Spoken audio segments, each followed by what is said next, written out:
Hello guys, welcome back to TNA Throwback, and we are headed towards the post Bound for Glory Impact, but let's first recap the show and the results since in the last episode we booked the pay-per-view, so now we can get a couple of notes here and there. So the show kicked off with Styles and Daniels retaining the World Tag Team titles over the Guns and the British Invasion. They pinned the British Invasion, which will lead to Styles and Daniels against the Guns. Then we got a promo from Jeff Jarrett and World Elite on the Main Event Mafia.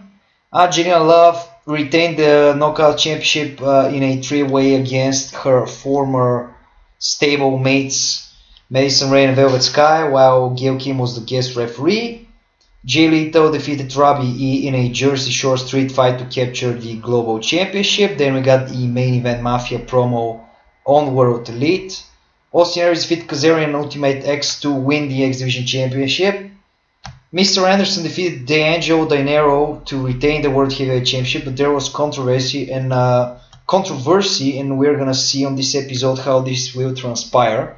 In a main event, in a little lockdown, World Elite consisting of Jeff Jarrett, Abyss, Gunner, Rude, and Storm defeated Main Event Mafia consisting of Sting, Angle, Joe, Booker T, and Jeff Hardy when Jarrett pinned Booker T. So, per stipulation, Booker T, who just returned last month, is fired from TNA, and World Elite celebrated, so the heels closed the show.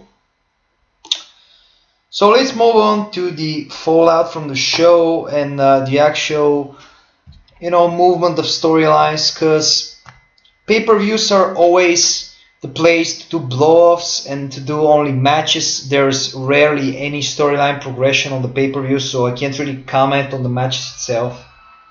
So here we go. We start with the Fallout video package. Then actually the Pope will open the show along with his guys, the congregation, Devon, Creed, and Jordan. And the Pope will demand a video footage to be played, and actually this video footage which will show that his feet were actually under the ropes during the pinfall. So technically the Pope blamed Earl Hebner that he was incompetent, and he demanded a rematch for Turning Point and a new referee to be appointed. So Bischoff will come out and he said he'll make a decision next week when there's an official review. And actually Pope threatened Bischoff to sue him personally and the company if he doesn't get a rematch.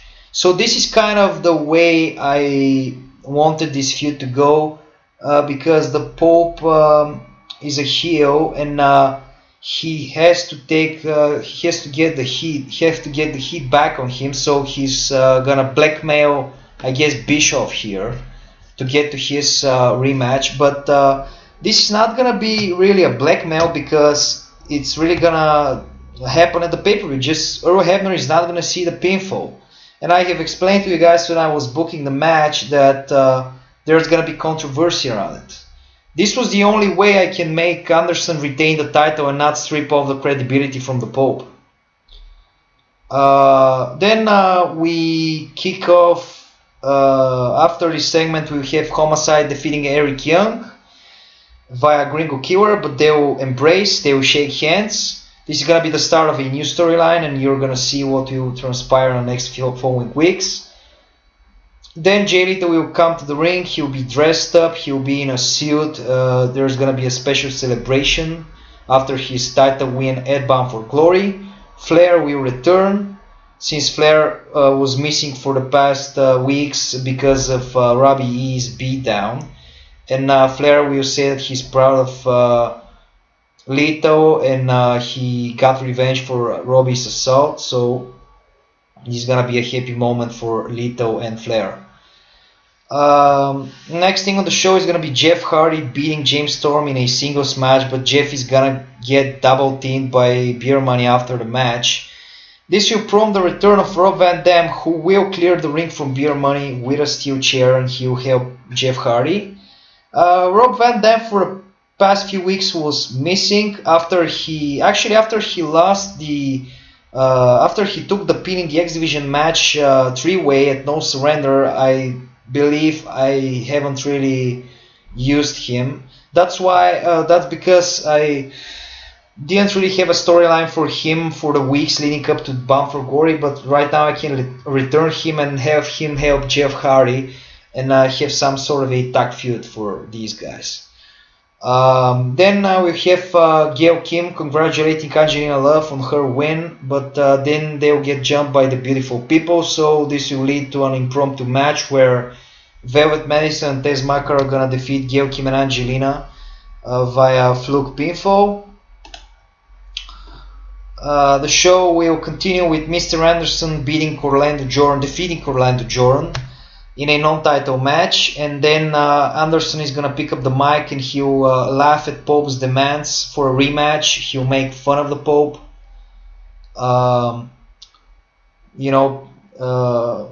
for Pope's demands that he won't see another world title shot. But Bischoff already said that the decision is gonna take place next week, so we don't really know if Pope is officially getting a title shot. Then we'll have Sting coming to the ring. He's gonna be very disappointed from the events that happened at the pay-per-view. He'll claim that the Booker's firing was his fault, and he's about to make a big decision. So Sting will say that TNA is too tight for both him and Jarrett, and he actually threw the official challenge. He challenged Jarrett to a loser leaves match at Turning Point. This is just gonna be the challenge. There's not gonna be any response here on this show, but this is where I'm building up, because I believe that the Bound for Glory Little Lockdown had some sort of a payoff with the loser gets fired, but we need a bigger payoff here, because Sting and Jarrett have actually been feuding for months now, ever since Jarrett turned on Sting and Angle and joined the World Elite group. And for the past following months, World Elite has been growing, it has been dominant as a group, while Sting and Angle are just miserable trying to gather guys here and there to fight them off, but World Elite are always coming on top, at least for now. Then we have the Mother City Machine Guns defeated British Invasion via their Sliced Bread 450 Splash. Then Styles and Daniels will jump Shelley and Sammy from behind with the World Tag Title, so this is the way I'm continuing this feud. That's why I have put British Invasion at Bound for Glory, so I can have them getting pinned by Styles and Daniels, and I can continue this feud between the Guns and Styles and Daniels. So this is how they're gonna continue this feud. Then we have Kazarian cutting a promo on Aries, since they're booked tonight in a rematch and it's gonna be a last man standing, so Kazarian will promise he's taking back his X title tonight. Next on the show we have Kurt Angle defeating Devon via Olympic Slam. Creed will fail to provide distraction. The referee will see him actually at ringside trying to interfere, and he will eject him, and this will lead to Kurt Angle winning here. Then we have a Booker T farewell segment with the Main Event Mafia, and it's gonna get ruined by Jarrett, who will mock him. He threw insults at the Mafia. Then Angle will interrupt the speech of Jarrett, and he will challenge him to a Falls Count Anywhere match next week.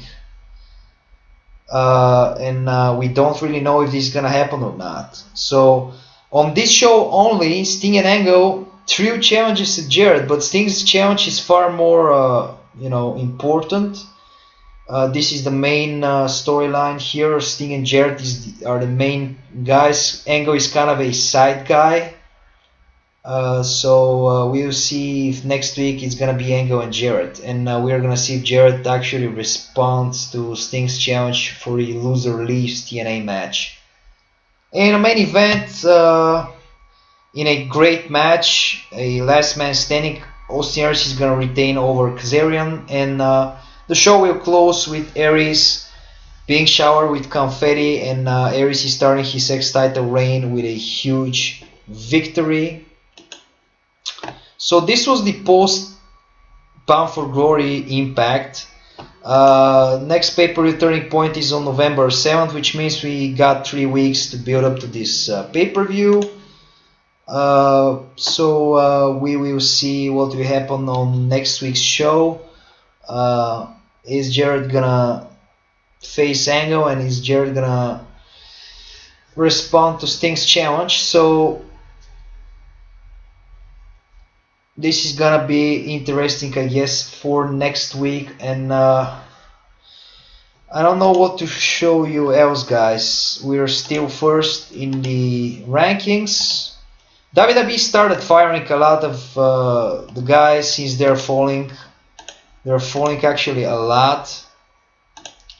They're at 23% global, so they have just fired like Carlito, so I maybe pick him up since I really like Carlito. I think I can incorporate him really in an interesting way. I can do Carlito's Cabana and shit, so we'll see what happens here. So we are gonna see each other next episode when I'm booking the October 21st edition of Impact, which is 3 weeks out from the turning point, and we're gonna see what will happen there. So closing the show right now.